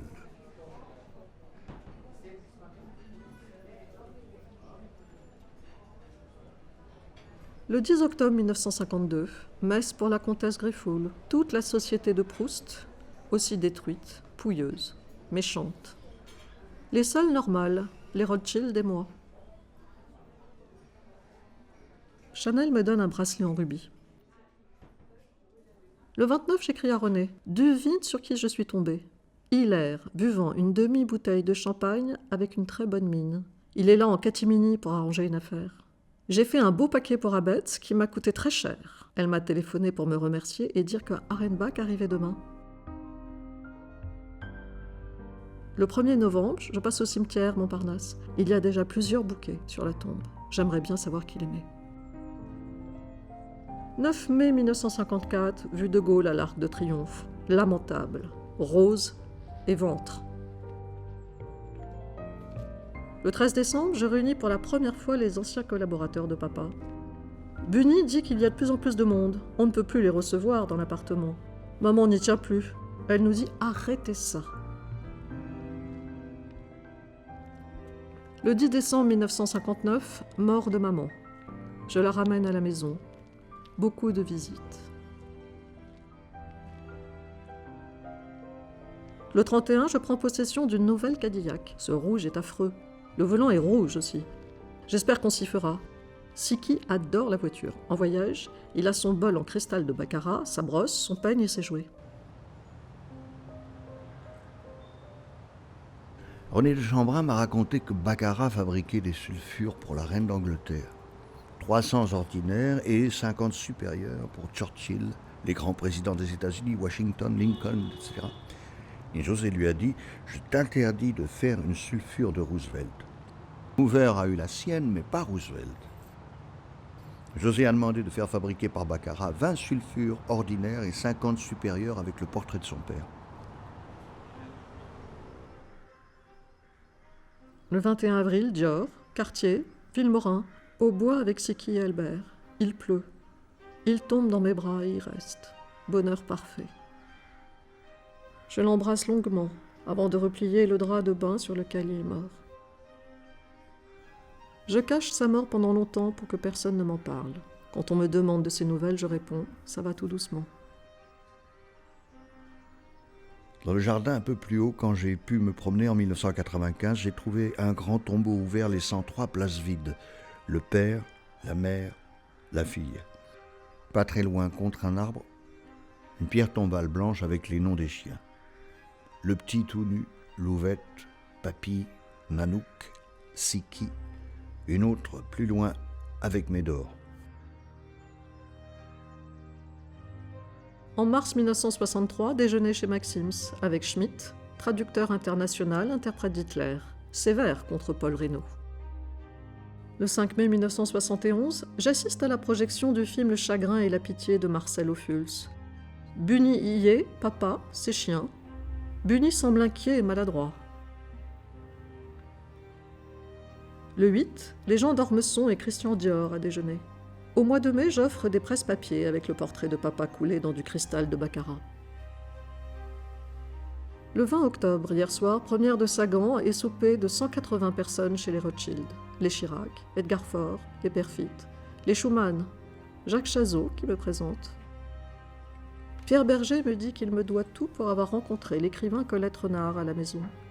Il y a aussi Madame Pompidou, Simone Veil, François Valéry. Le 16 août, Bagné me dit que Saint-Laurent me trouve la femme la plus élégante qu'il connaisse.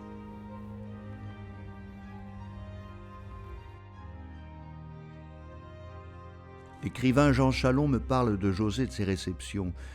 Lors d'un déjeuner, j'ai trouvé dans ma serviette un étui à mon nom venant de chez Van Cleef. C'est le signe de ralliement de la société secrète des amis de Louise de Villemorin qui compte entre autres François Valéry, Pierre Berger et Jean-Claude Brialy. Un jour, on était tous les trois dans leur immense cuisine à manger du caviar et de la paella. Ils m'ont montré comment ils dansaient le tango et le charleston dans les années folles. Scène étonnante. José a donné sa définition de l'amour. L'amour, c'est laisser l'autre tranquille. Et elle a ajouté, moi qui n'aime pratiquement personne. Un jour, en 1982, elle me quitte place du Palais Bourbon et me lance « Rien n'a d'importance. Tâchez de vous en souvenir. »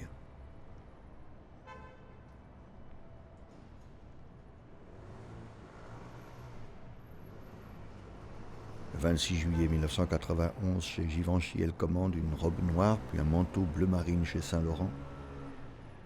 Le 16 décembre, elle offre un bracelet d'or et de diamants à celle qui a été une grande amie, Fernande Goldschmidt.